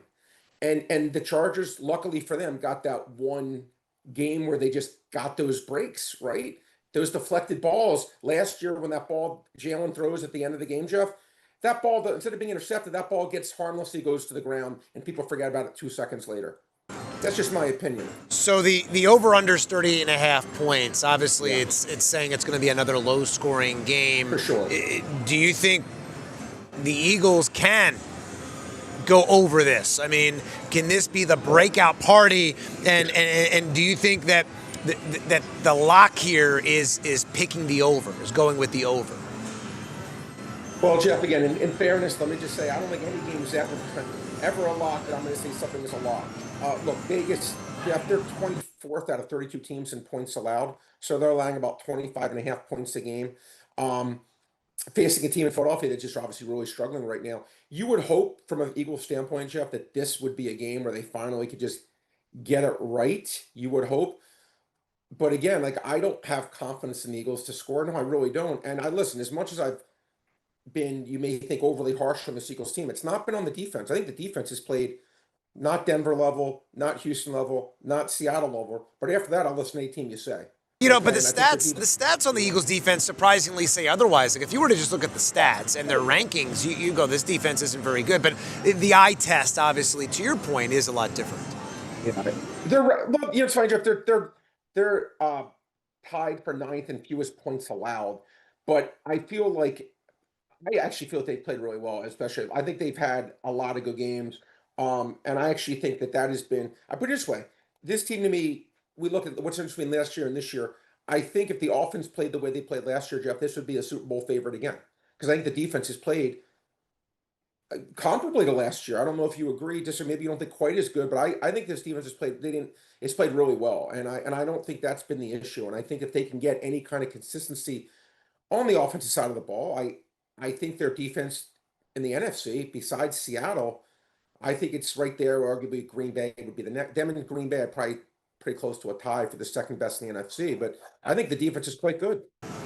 All right, so Brad, what are your picks for this weekend? Obviously, Eagles, Raiders. Give me your locks for this week when you look at the when you look at everything and you look at everything going on as we're sitting here at Parx Casino in Ben Salem? Okay, well, look, I'll give you a couple games, Jeff, that I think have some value to them. I actually told you, I do like the Raiders getting this many points. I think they'll make this game respectable. I think the Eagles obviously should win, but I don't think this is. I think this game could be closer than the fans would like to think going into the fourth quarter. Obviously, I think the Eagles should win, but I did bet the Raiders. Washington against the Giants, Jeff. Here, in this game like this. That's a garbage game. I'm not touching that game. It is. It is a garbage game. But Jeff, you know what's interesting? If you really look at the Giants this year, they should have a winning record. They have lost 7 games they were winning in the fourth quarter, which is, I think, almost an NFL record. They have absolutely they've been I don't want to say unlucky is the word, because obviously I don't think they had a good coach, but I think they've shown they have a quarterback now that is good. Washington, Daniels is now out. Like, to me, that's the team that I think is personally like mailing it in, so to speak. They lose, unfortunately, Zach Ertz for the season. Feel bad for him when I saw that. I think the Giants are still with a new coach coming in and with a young quarterback. I still think they are not quitting, so to speak. And they showed that even against New England at the end of the game. They still were fighting at the end. I like them laying 2 points. I do. I think they're the better team. I think they're going to beat Washington. I think Washington is. There's nothing about Washington I like, and actually I really like Jackson Dart a lot. Panthers, Jeff, against the Saints. Panthers have been a team, Jeff, I've been very anti-against all year, but I think this is a game. They're playing for first place. The line's 2.5. I don't think they're good, but I think they're better than New Orleans, and I thought this line should have been at least 3. Give me the Panthers laying only 2.5 points, Jeff, and those are probably the games that I personally like the best. And I'll say this, interestingly, I'm not saying I have the guts to do it. I haven't bet it yet, Jeff, but everyone, and I mean everyone that I've heard, and I'm curious where you fall on this, Jeff, is treating Phillip Rivers like he's me coming in the play. Like, he's literally Brad Feinberg coming in to play quarterback. Like, there's no way he's not going to be the worst quarterback of all time. I've heard, not exaggerating, 100 people say this, and not one has been like, well, maybe can be somewhat decent, and maybe he's better than Riley Leonard, and maybe just because he hasn't played, we watched Joe Flacco at 40-something, we watched Tom Brady at 40-something, maybe he can be not the worst quarterback in the league, because they're treating this game, Jeff, this line's 14. They're treating this team like they're a bottom 3 team. I'm not prepared to say that, but that being said, I haven't bet it. Yeah, I mean, look, to your point, I mean, look, Joe Flacco has played, or has either played or been practicing. He wasn't sitting on his couch for 4 or 5 years. Yeah, fair point, Jeff. Yeah, so the Phillip Rivers thing, I get that point. It's just step right back into it. It's going to be a challenge. But in any event, Eagles 12.5-point favorites, the biggest they've been favored this year in this game. Let's see if the Eagles can pull this one out. Brad Feinberg, our pro sports betting analyst. Great follow on Twitter. Follow him for all your locks, all your picks at Brad's Best Bets. Thank you so much for joining us on Parx Saturday. Thank you, Brad. Jeff, I always appreciate you. Take care. Good luck out there. You too. Brad Feinberg, the one and only. Great insight there on some locks for the week. And obviously, we would have thought by this point, when you talk about locks in this city, you would think that it would be the Philadelphia 76ers making a championship run. But we are still, it feels like in Groundhog's Day, over and over again, talking about Joel Embiid's health and this. Can they have this team and that team? Can they get it together? But hey, Joel Embiid looked great last night. 39 points, season high. He said he felt great after the game. Are you buying it? Are you believing that this is perhaps a sign to come for Joel Embiid and the Sixers? It was against the Pacers, and they didn't have Maxey, so Embiid had to take over. So I'm curious about this team. I want to get behind them, but your heart's been broken over the Sixers the last couple of years. So let's bring in our next guest to talk about the Sixers, longtime Sixers and NBA reporter D. Lynham, joining us on Parx Saturday here from Parx Casino in Ben Salem on the PHLY Sports YouTube page. Hey, D, how are you? I'm doing great, Jeff. How are you? I'm doing great. Thanks for joining us. D does a great job covering the NBA and the Philadelphia 76ers. D, what is your feeling with the Joel Embiid really saga and the drama? It just feels like it's over and over and over again. I feel like I'm in that Groundhog's Day movie with Bill Murray. Like it's like rinse and repeat. He has a great game, and you want to get behind Joel and think, okay, this is going to be the year, but he's just not healthy. So how do you view the situation in the Sixers as a whole as you're dealing with Joel day in and day out for a decade? So I feel differently about how I look at Joel this year than I have in the past. Some would call me maybe an Embiid apologist at this point, but I see the difference. I see that this man is actually dealing with health that is not his knees are not good, right? And he's trying to find a regiment that allows him to be able to be available. And I thought 2 games ago when he played against the Lakers, everybody saw that he shot horribly. What I saw was that he moved on the court properly. He actually had the old Joel running up and down. So, and then for him to be able to step up, I wouldn't say it was just him last night because I think Paul George had to keep the group organized. Because if Maxi's not out there, who is keeping the group organized, right? VJ's not there yet. Kelly's obviously been sidelined. Quentin is not that guy. So and Jared isn't who he was a year ago. So I thought Paul has shown to be the guy who keeps people organized. And the two of them being healthy is a big difference. And healthy is not like give me your 30 Joe and give me your 22 Paul. That's not who they have to be. They just have to be the veterans that they're capable of, and they both have high basketball IQ. I just am having a hard time with the Sixers because it does to me again feels like it's the same thing, new characters, new this. My point is that I just don't think you can count on Joel Embiid night in and night out. And maybe it's his fault, some of it. Maybe some of it's not his fault. He's just hurt. But certainly earlier in his career, I did not think he was taking care of himself as well as he should be. His weight was fluctuating, and I don't agree. And I don't think he had the drive and determination like a LeBron James, like a Giannis, like a Tyrese Maxey. And I think when you have that freakish talent that Joel has, I mean, of course, he's the MVP and could have won maybe another. His ability is freak of nature, but as far as work ethic, and then you talk about the health and the rhythm thing. I mean, they've tried this every which way, from Jimmy Butler to Ben Simmons to Jahlil Okafor, and now you talk about this season, and already the team has had 24 games and 15 different starting lineups. There has to come a point where you start playing all together. And this team knows how to win together. They know how to close out games together. I still don't see this team going back to the Brett Brown days. They just don't know how to close out games. And they don't know how to close out tight games. And who are you giving the ball to with 2 seconds left on the clock and you're down 1? And it always seems... Tyrese Maxey. What are you talking about? All right. Tyrese Maxey. All right. It's a no-brainer. Is it? Okay. It's a no-brainer. All right. Come on. All right. Well, it just feels like... It just feels like he welcomes that moment. It's Tyrese Maxey's team. It's Tyrese Maxey who will close something out for you. It's Tyrese Maxey that doesn't see anything as too big. It's Tyrese Maxey that believes in kicking it to a Quentin Grimes or a Jabari Walker if he's the one who's doubled, or a VJ Edgecombe who gets that putback because he's doubled and, has to put up that shot.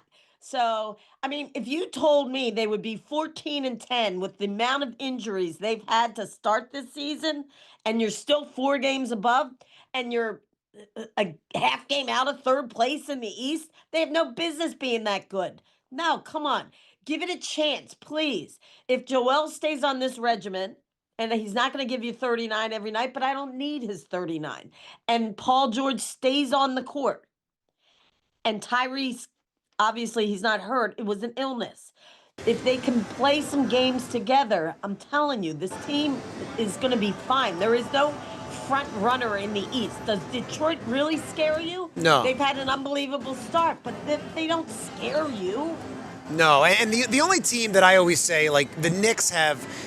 the Knicks are grimy. They have heart. And, listen, the Celtics, obviously, they're dealing with the Jason Tatum injury situation. But I do like the Celtics. And to your point, D, look, the East to me is wide open.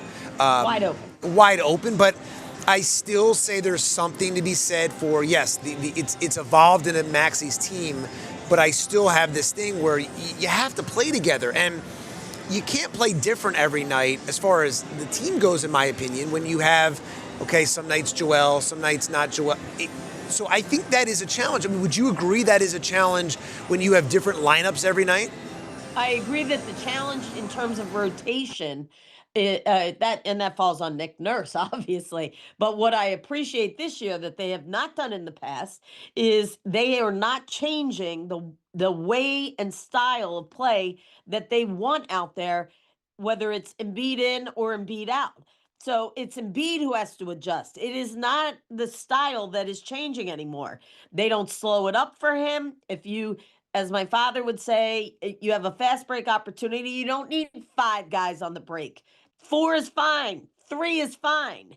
And so to not change your style because they are about pace and they are about perimeter play. I mean, that's who they have. So I like that it's not changing because Paul and Joel are out there. Paul and Joel now have adapted to this is how we play. We have young guys, and our veteran leadership is more important than us being involved in every possession. D, I love the optimism. You're one of the few people I have spoken to that is optimistic about the Sixers. I feel like everyone's kind of like tired. Just feels like it's like we're tired of this whole Joel Embiid and the whole process and everything else. You're literally like one of the only people that has been positive, and it is a breath of fresh air. But here's my thing. I was tired too, but how can you not see that this year feels different? How can you not see that the It does feel keys different. have been handed over to Maxey? That was not the case. Every year it was about Joel Embiid. This year it's not about Joel Embiid. So I want a guy of his talent, knowing that he is not the focal point, which he understands. And by the way, if Maxey wasn't as good a guy and as talented a guy, guys like Joel Embiid and Paul George wouldn't be saying, "What do you need me to do, dude? I'll do what you need me to do." And that's what they say. I'm in there every day. It's not just like them speaking just to say it. It's true because he's that good of a guy and that good of a talent. Yeah, what Maxey has been able to do, I mean, he started the season, putting up really Allen Iverson type MVP numbers from 2001, 100%. and he's been fantastic on and off the court. And I love earlier this season he talked about, he was sent a group text to the team about trying to work out at 4 or 5 in the morning with kind of like the Kobe Bryant-esque workouts, which I do think is crazy because when you think about like the sleep and this and that, like you're like, all right, you're playing at night most of your games. To be up at 4 or 5 in the morning working out seems crazy. But in any event, if it works for you, it works. But yes, what Maxey has done here has been remarkable, and it feels like VJ Edgecombe has that in him too because He totally does. You hear about his work ethic. Nick Nurse has talked about his work ethic. And Maxey has said, VJ was one of the only guys that was like, all right, sure, I'll come in at 5 in the morning and work out. I'm in town. I'll work out and grind with you. You've been around this game a long time. Your father was coach for the Sixers, in the game a long time, an analyst now for NBC Sports Philadelphia. D, when you look at this team and you look at the overall picture, guys that have the work ethic, is that more important than you believe talent? No. Okay. Because you talent. Look, I'll use last night as an example of where work ethic trumps talent. Because every day that TJ McConnell comes into play his former team, I feel like he goes bonkers, right? And he's earned every penny he's made in this league, and Philly gave him his opportunity. So that's an example of where work ethic and just a grinder gets him an opportunity and a career. But you and I both know this is a league that is all about talent. And Tyrese Maxey has risen to be, he's gonna be on the All-Star team this year. He probably will make All NBA in one place or another. So the talent has to be there.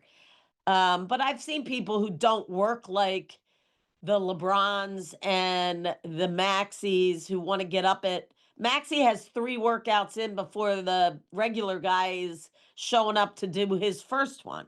So that's unique. And but his body, with the exception of last year when he was hurt, has stood the test of time for 5 years. This is his 6th season because probably of how he takes care of himself. So you got to have the talent. Work ethic will put you over the top. But if you have talent without necessarily the work ethic, you can still kick some butt.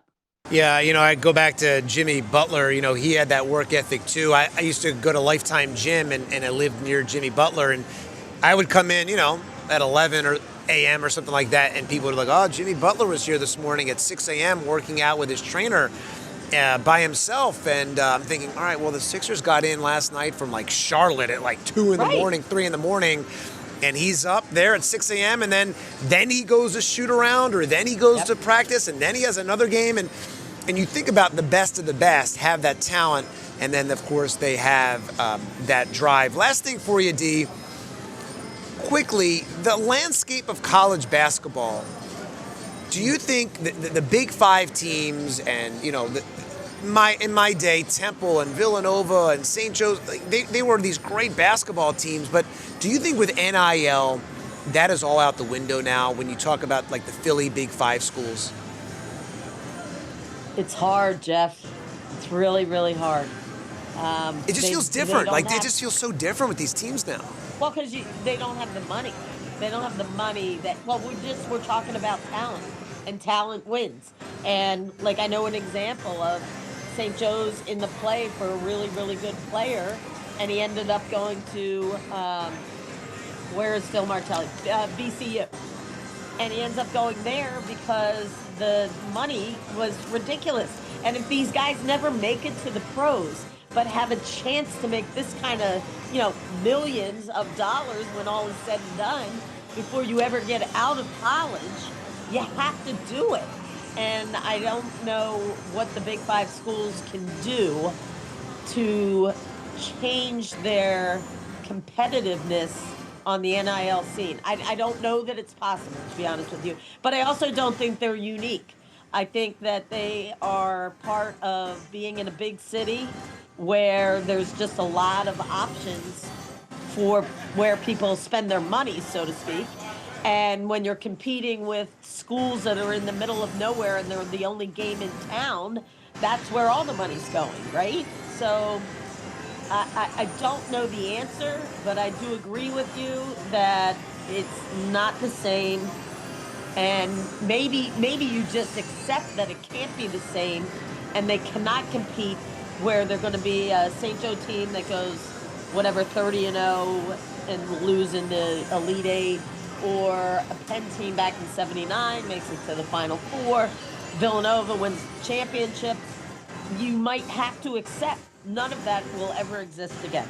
Yeah, maybe Jay Wright got out and retired at a great time as far as that's concerned. But yeah, I mean, those Villanova runs, winning 2 national championships in a few years span was tremendous. And, I go back to Temple and the John Chaney days and them getting to the Elite Eight, 2 of my 4 years when I was in school at Temple. But they have an amazing facility. NBA teams work out there, but it just feels different.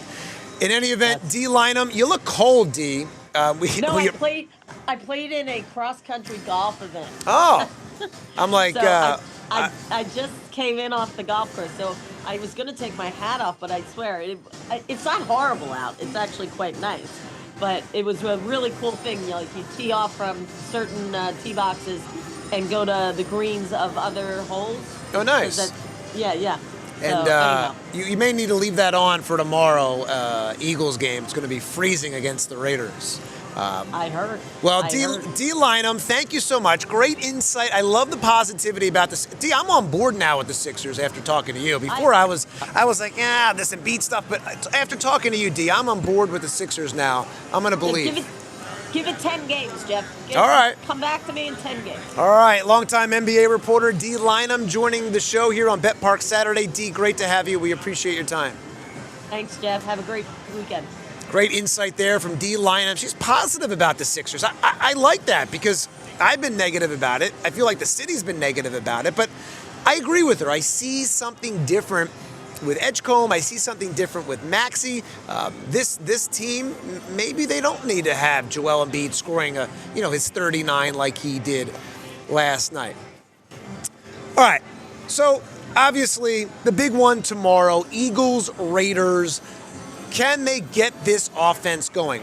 One of the storylines the last couple weeks with the Eagles has been Nick Sirianni, his involvement a little bit more with this offense. Now, the story's been Nick's been a little bit more involved. Jalen Hurts has talked about it. Nick's talked about it. A little more involved with Kevin Patullo, but I thought this was interesting this week that Patullo downplayed, leading up to the Raiders game, he downplayed Nick Sirianni's involvement in extra help. And I was shocked and surprised by this, that Kevin Patullo basically denied Sirianni is more involved. And yeah, I'm surprised, and unlike some people that, they're in this situation. And look, I don't put a lot of stock in the fact that what somebody says at a podium or a press conference or in a locker room, coaches, they lie and they're deceiving to fool the other team, or they don't want to answer a tough question. So I never put too much stock into what somebody says.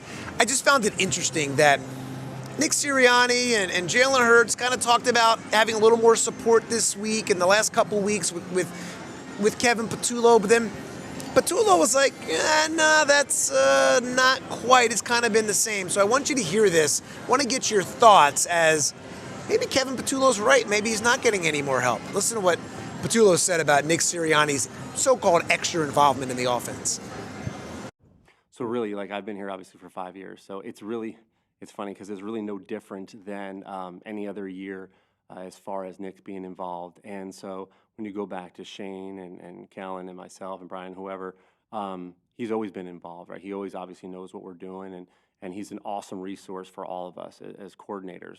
And that's the coolest part about him is he'll do anything. So if I say, hey, I need you to help me on this, he'll do it, or whatever it may be. And that's, I think, the best part of his leadership style and him being a head coach. He's able to do that, remove himself from it, see the big picture, and help out where needed. And so, really each week he does what he needs to. He'll ask me things, and we'll go back and forth. And ultimately, when he feels like, hey, I can help, it's been great. And that's really, like I said, you go back to our first couple years. I mean, he was extremely hands-on. And that's the way he's always been. So it's super beneficial, his expertise and stuff. And him and I have worked together, obviously, every year in so many different ways, whether it was head coaching stuff, offensive stuff. So we work really, really well together.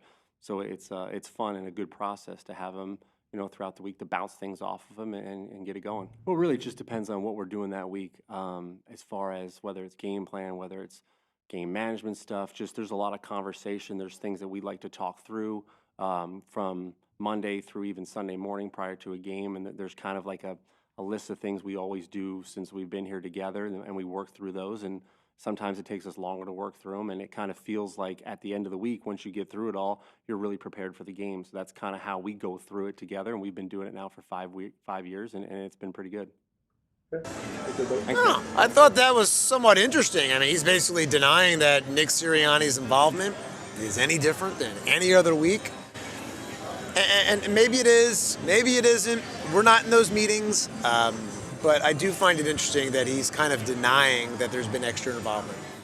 In any case, Eagles, Raiders, Eagles big-time favorites to beat the Raiders. Look, they have not lost 4 straight in the Nick Sirianni era. Let's hope it does not start tomorrow, Sunday, on a cold, potentially snowy day here in Philadelphia. It is certainly a big one.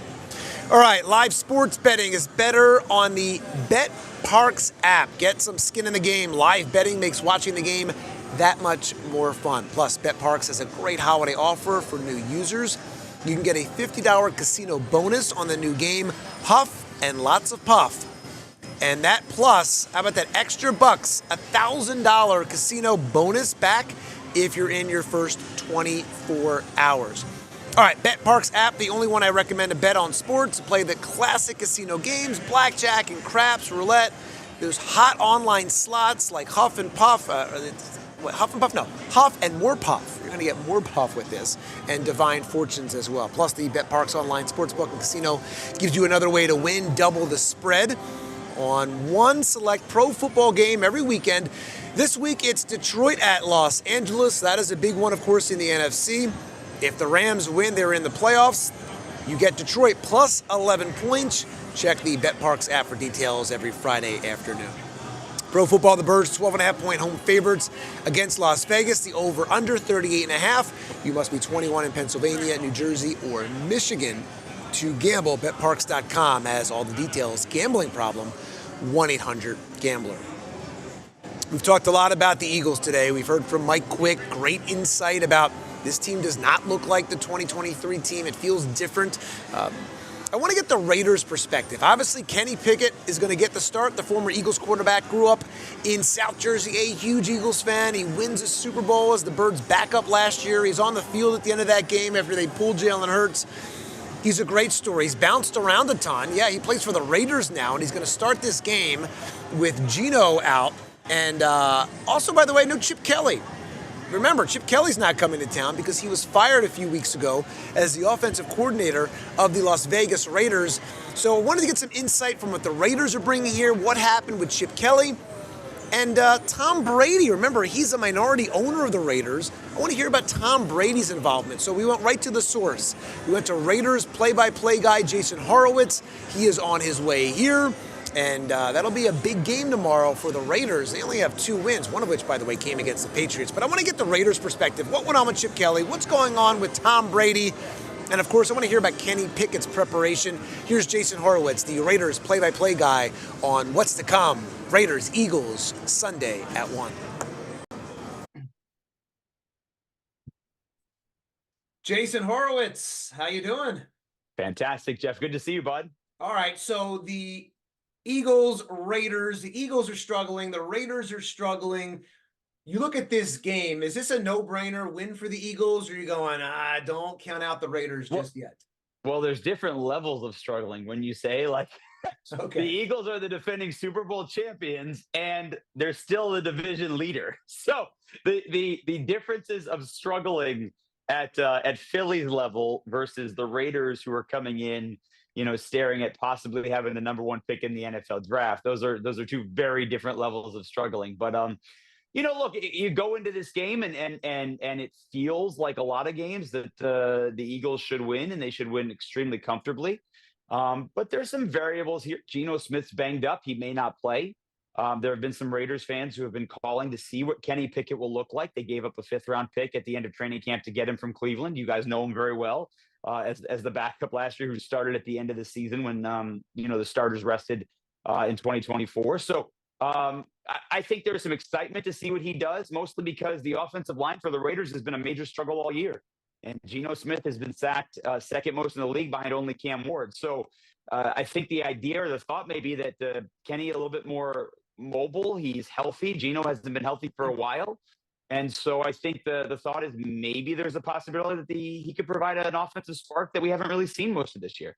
Just so you know, the feeling here, if you listen to the fans, you listen to the reporters and media members and everything going on, it feels like the Eagles are 2-11. Just so you're aware, that's what it feels like. I am married to a Philadelphia family, and I am very familiar with the Philadelphia fan base. So I know what it sounds like. I know how it goes there, and you have worked in the market for a very long time and grew up there, so I get that. I'm just putting a little bit of a realistic spin on the difference of struggle. Yeah, and listen, and I always say to people, I'm like, can we just enjoy this? You just won a Super Bowl. Yeah. You've been to 2 in 3 years. You could have won 2. You won another one in 2017. I'm like, can we enjoy nice things? And I say that all the time. I go, because you could easily be, 2-11 like the Raiders or another team. You could easily be that other thing. So what hasn't been working with the Raiders from your eyes, being the play-by-play guy? Obviously, they let Chip Kelly go, the former Eagles head coach, the former Raiders offensive coordinator. They let him go a couple weeks ago. What were you seeing that was not working, at least offensively? So I'd say the symmetry between coaching staff, at least reportedly, was a struggle. Right from the get-go, Pete Carroll is the guy who has always stated he wants to run the football. You go back to what they did in Seattle; they were a running football team, or at least as their base.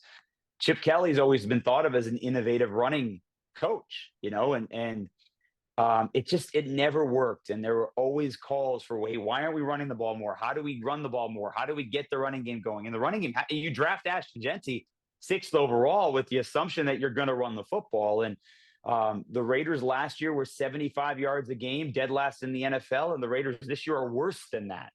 And so there's a combination of the intention that wasn't quite executed. The inability to block has been a major problem all year. The offensive line combos through both injury and poor performance have been a conversation. And then ultimately, obviously, it's just the head coach and offensive coordinator were not in sync. So you put all that together and you've had a really rough offensive season. The Raiders are, I think we are now working on 5 games in a row where they have yet to score, where they have not topped more than 17. And the only way to get 17 last week was very famously a field goal when it was 24-14 at the buzzer. So, Right. As a lot of people pointed out, how and what 17 meant to the outside public last week in a 7-point loss. So I think it's been a combo of 3 things. It's been a combo of the offensive line is as much of a struggle as any offensive line in the league. There have been a lot of sacks taken by Geno Smith, and he just hasn't played well. So you put those 3 things together, and then you throw in the injury early in the season to Brock Bowers. He was not healthy for 4 weeks despite playing. He then missed 3 weeks. You trade Jacoby Myers, your best receiver. So you put all that together, and you've got an offense that can't score more than 15 a game. Yeah, there were reports out there that Chip was having, I guess, struggling getting the play call in or messing the play call up. Yeah. What was the feeling amongst the players really, and in regards to Chip and how they felt about him? And was this a shock really to the inner workings of the team? A lot of people spoke very highly of Chip Kelly within the team as the year got going. And then, you go to again, week 1 feels like it's 7 years ago. Right. But who would have thought after game in New England? Right. So who would have thought? And Geno Smith threw for 362 yards. He was 13 of 15 in the second half. The rookies had some big plays. Brock Bowers had over 100 yards receiving. Who would have ever thought that watching that game in New England week 1, that the Patriots would be in line for the 1 seed in the AFC and the Raiders would be in line for the number 1 overall pick in the draft, right? That's how week to week this league is, as you guys all know all too well. I don't know to speak on the reports that came out after Chip Kelly was fired, right? Whether it was the Raiders coaching staff or people within the organization putting out information that this is why he was fired, because Chip Kelly's camp was also putting out stuff as well, as the highest paid offensive coordinator in the league, who was then fired and didn't even make it to December. So whatever you want to take out of all that, it just didn't work. And the creativity, particularly in the run game, that people thought you would get, you never got. And the lack of ability to protect Geno Smith, particularly after Colton Miller went down, our starting left tackle, week 4, and he hasn't played since then. Now, he has returned to practice this week, so I don't know what happens officially as we're doing this. Right? He could play. Yep, that could happen. But particularly after he went down, the ability to protect Geno Smith completely went away. And he had been sacked 25 times leading into the Denver game last week over a 4-game span. Nobody else in the league was sacked more than 13 over that same span. Were you surprised? Let me rephrase that. Were the players surprised that Chip was let go? I don't think the players are surprised right now about anything. And the reason I say that is this is my 4th year, and there have been changeover in players, right? I mean, heck, Byron Young on the Eagles was the Raiders' 3rd-round pick in 2023, played 6 games, and then was cut by the next regime to start 2024, which is not even this regime, right? So this is my 4th year, and it is currently my, including interim, 7th offensive coordinator, 4th GM, and 3rd different head coach, right? And the only consistent that this team has had, other than Max Crosby, and Colt Miller, and the punter and kicker is Patrick Graham, our defensive coordinator. He has been the defensive coordinator all 4 years. And, statistically this year, they're kind of middle of the road. And a lot of that, I think, falls on the offense that it has the last couple of years. But they have not had an offense that's been consistent or successful for 3 straight years. And so I think with the amount of changeover that all of the players that have been part of this team have seen, from the front office to the coaching staff to the offensive staff for the last 3 years, I don't think they're surprised about anything anymore. What do you think the influence has been with Tom Brady, and how much influence does he have on the organization and his input from everything from coaching to maybe a move like Chip Kelly? Where's his influence at from what you see? Yeah, well, there's no question there's influence. And people made a big deal week 2, Monday Night Football, Raiders, Chargers. He was sitting in the coach's booth, which is right next to our booth at Allegiant Stadium. And so, people made a big deal about that. He wasn't calling the plays. He wasn't doing any of that stuff. But if you remember back to September, how much of a story it was. What about Tom Brady being in meetings with coaches? And, there were some rules that had been changed, and then there were some rules that weren't changed. And so, you got that element to it, but there's no question that they're talking to Tom Brady, that, he and John Spytek, our general manager, played together at Michigan. And John Spytek was at Tampa Bay, and obviously Tom Brady, after New England, went to Tampa Bay and won a Super Bowl. So there's a connection there. There's no question there's some influence. Now, is he the one making the calls? Is he the one deciding who is the coaching staff, who will be the coaching staff moving forward? Any of those things? I don't think so. Is he the one handpicking the players in the draft? I don't think that's true either. But I also think it would be silly for them not to talk to one of the owners of the team, who is considered the greatest quarterback in the history of the NFL and one of the greatest players, to see what he is seeing and what they think it can do to improve. Because the reality, Jeff, is the Raiders as an organization, this will be now 23 years with 2 playoff appearances and 0 playoff victories since the 2002 AFC Championship game. Yeah, obviously nowadays with Zoom and technology, you don't need to be there. But does Tom Brady have a big presence in Las Vegas week in and week out, or is it more from afar? From afar. Yeah, he's got a place, and he and Jim Gray opened up, which, by the way, if you ever get to Vegas, the Hall of Excellence in the Fontainebleau Hotel is awesome. Okay. It is an awesome museum with all kinds of stuff. And Morgan Freeman is the one who's narrating your tour. Which is really cool. But I'm not in the building day to day, but neither is he. Right. He certainly is around, but it's not his main place of residence, and he's not there every day either. Nor would I don't think anyone expected to be. Sure. When you talk about Eagles, Raiders Sunday, and let's say Kenny Pickett does play, Greg Olson talked about the influence that Kenny Pickett has had this week by, kind of giving out some intel on the Eagles, having won a Super Bowl with the Birds last year. What have you seen from Kenny Pickett so far, behind the scenes, the way he's looked, his understanding of the offense? Obviously, it cannot be easy going from team to team to team and having a great feel. But what have you seen from Kenny Pickett? He grew up a huge Eagles fan, wins a Super Bowl, was the last guy on the field at quarterback in the Super Bowl when they beat the Chiefs.